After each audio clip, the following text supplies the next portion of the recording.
Now while that's drying, we'll move on to the large tree on the right hand side. So I'm going to mix some green for that. I'm starting with some Oriolin and Cobalt Blue, a fairly strong mixture.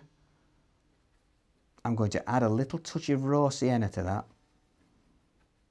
Now for the shadow side of this big tree, I need a really strong mixture of dark green. And I'm going to take Viridian, which looks very powerful on its own. I'm going to add to it some ultramarine blue. That gives me a sort of rich turquoise colour. But if I add burnt sienna to that, the red in the burnt sienna neutralises the green and darkens it, and we get a really nice rich dark green. So I'm going back to a number 4 brush. I'm going to load it up with that bright green, and using the side of the brush so I can take advantage of the texture of the paper, I'm going to start putting the shape of the tree in, keeping it quite broken at the edge to suggest all the leaves of the ivy, and thinning out the shape as we get to the places where there'll be branches a bit later on.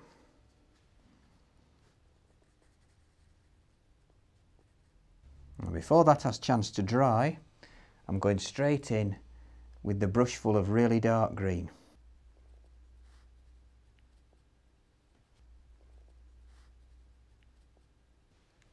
I'm going to add a touch more brown to this mixture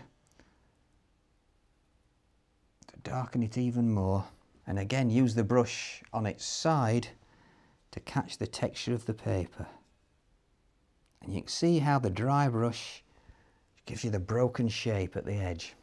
I'm going to swap brushes again, picking up the number 4 and getting more of the real dark green mixture, continuing to break this edge up and at the same time bring out the ivy into the branches. Now I'm going to go back in and get some lemon yellow on the brush. This is almost neat lemon yellow. And to create that feeling of light, catching the right hand side of the tree and brushing that in. Dry brush work again.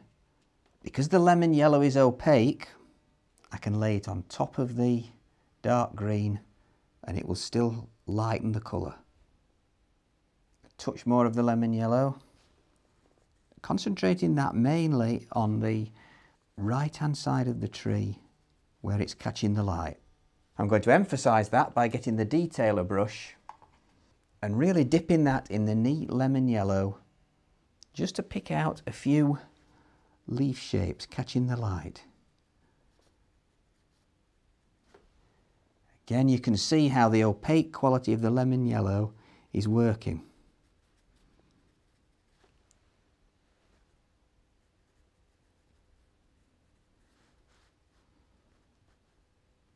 So I need to let that stage dry so that I can come in and paint the branches without smudging it. I've now got the small detailer brush and I'm picking up some really dark brown again, French ultramarine and burnt sienna, and starting at the left hand side and bringing the branches out from the ivy towards the edge of the tree shape.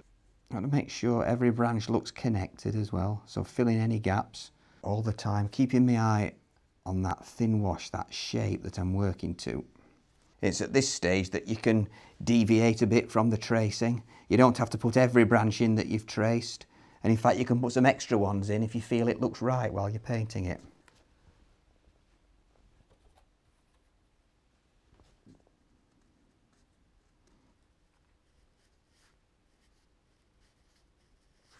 And I can move straight away now onto the next stage, which is to put some lighter coloured branches in.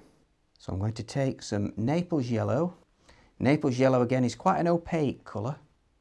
And again I've got the detailer brush and I'm going to put in a few lighter coloured branches against this rich dark green. Need to make it slightly more watery. And I'm taking advantage of the opaque quality of Naples yellow to get some of these lighter coloured branches against the dark. Okay, so we'll leave that stage to dry. The next stage now is to get rid of some more of this masking fluid. I'm going to start by rubbing it away from the top of that dry stone wall running along the left hand side. I'm going to try at the moment, where I can, to leave it on the little fence posts. That's not always easy. And then at the right hand side, where I put that masking fluid onto a wet background, you can see now how, as I clear it away, I've got a feathered, uneven edge to represent the top of this hedgerow at the right hand side. Really get rid of all the bits and clean that up. So I'm now going to paint this old dry stone wall in the middle distance on the left hand side. But before I paint it in, I need to mix some colours for the meadow in front of the wall, so that where the meadow meets the wall, I get a soft, diffused edge to look like weeds and grasses, that sort of thing. So I'm going to get a nice mixture of green with Oriolin and cobalt blue. There's also a nice, almost straw colour that I'm going to create with raw sienna with just a little touch of burnt sienna. And before I start painting, I know that I'm also going to need some more of that rich dark green. That's the Viridian, ultramarine and plenty of burnt sienna. So let's start with the wall.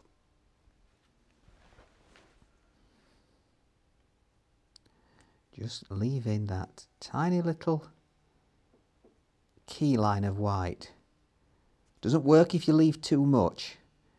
It's got to be the tiniest glimpse, almost like light just catching the top stones, the top edge of the wall. I'm using this worker brush because it's got a really good point to it and I can be really accurate.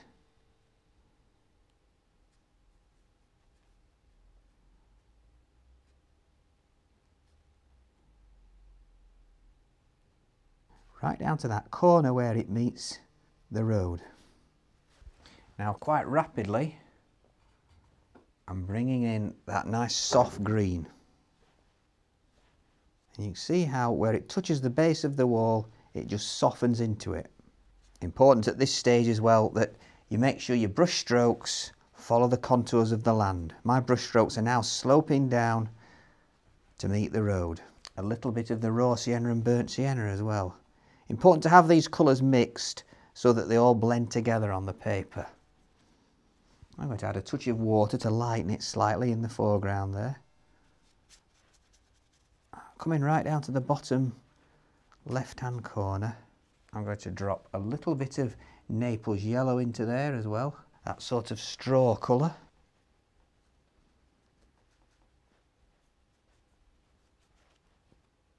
And to create the effect of the weeds and grasses around the base of the fence posts, I've got some of that nice rich dark green and just going to drop that on,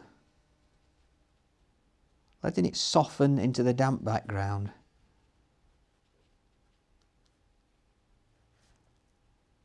And making the marks smaller as we go further down the lane so that it diminishes. I think we could do with a touch of warmth in the foreground there, so I'm going to take some more raw sienna and burnt sienna. This time a bit more burnt sienna in it, so that I introduce a touch of warmth into the foreground of the picture. And again, you've got to work rapidly at this stage so that the colours soften in together. Where this meets the road at the bottom edge here, I'm just softening that with some clean water and dropping a touch of dark brown in to try and just define the edge where the grassy bank meets the road. Bit of dark brown into the weeds and stuff there. Not painting a lot of detail, but just trying to get that feeling of hedgerow and weeds. So we'll leave that to dry.